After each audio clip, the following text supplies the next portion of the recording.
Welcome to the Slop Farm. Enjoy the video. You start by confirming prerequisites.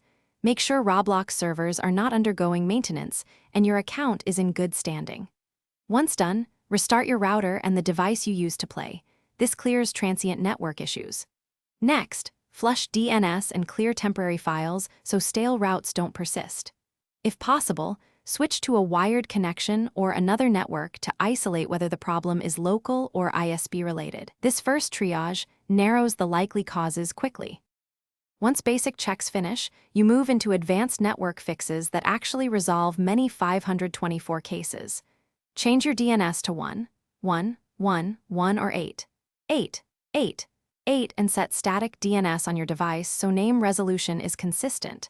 Then verify NAT type. If strict, forward Roblox ports or enable UPnP on the router to allow direct connections. Also disable VPNs, proxies, and restrictive firewall rules temporarily. To finish, you perform client-level and verification steps so the fix sticks.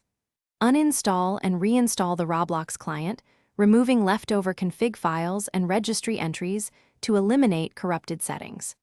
Then test with another account or device to check whether the issue is account-specific and make sure your server region settings are appropriate. If the error persists, collect a traceroute and packet loss logs and contact your ISP. Providing that data helps them pinpoint routing or throttling that causes the 524 disconnects.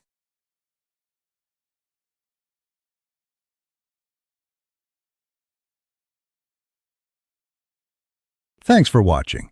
Consider subscribing if we helped you today.